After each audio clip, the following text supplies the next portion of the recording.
Hey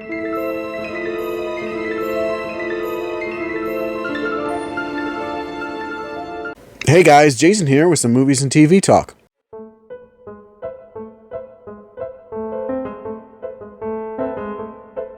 So this week at New York Comic Con, we got our first look at Mindy Kaling's more adult-oriented, darker take on the Scooby-Doo franchise with the HBO Max series Velma, hitting the streaming platform in 2023. And it's actually quite intriguing. I was very interested to see what an adult take on Scooby-Doo would look like. But that being said, I kind of wanted to talk about another show that had taken quite a leap with the Scooby-Doo franchise. It's one of my favorite cartoons of all time, and definitely my favorite Scooby-Doo series of all time. I'm talking about Scooby-Doo Mystery Incorporated. What made Mystery Incorporated so special to me was that while it stayed true to everything that had come before it and definitely paid a nod to it, it wasn't afraid to also really get freaky and scary in a lot of places. Like there were a few genuine scares in the show. It definitely took more of an emphasis on the horror aspect of Scooby-Doo. Each episode was much creepier, and it was actually a much darker show. But again, it still paid homage to everything that came before and wasn't afraid to make fun of itself. I mean, Fred is like almost obsessed with traps to an unhealthy degree.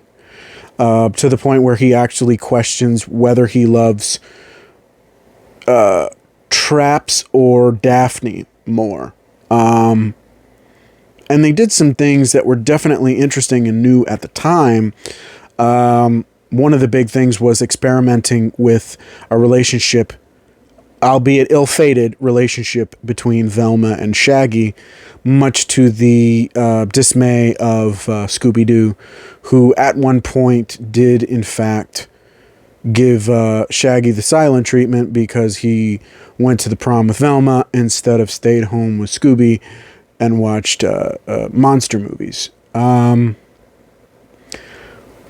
What was interesting, too, is typically a show like that just wants to keep going and going and going and going, specifically kids' cartoons. And every episode is kind of an adventure of the week sort of thing. And there were certainly elements of that in Scooby-Doo Mysteries Incorporated. I mean, there were episodes that really kind of were definitely complete and total standalone episodes. But it also followed this lengthy arc that, picked up in the beginning, starts in the beginning and works its way all through the series. I also found it very interesting that because again, the idea with these shows is to keep going and going and going as long as you can. There was an end game very early on. I think it was the creator of the show who said that the plan was to do a 52 part show. So 2 seasons, 26 episodes, 52 chapters. And that really works. And it really adds to the mystery of the show, because aside from the monster of the week as customary to, a show like this, there's also this overarching mystery of the town, Crystal Cove. And it's definitely a show worth watching. It's a show I've watched quite a few times, and I'll watch it again and again and again, because it's not really much of a departure from the franchise, but it definitely takes it to new territory. And I really enjoyed it.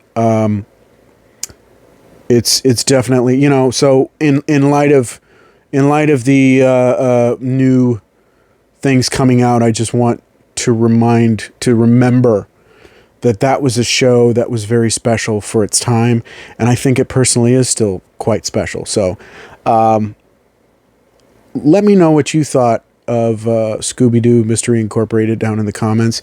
If you've seen it, if you haven't, definitely check it out. I think it's on HBO Max right now, both seasons. Don't forget to like, share, subscribe, click that notification bell to get updates on all my future videos.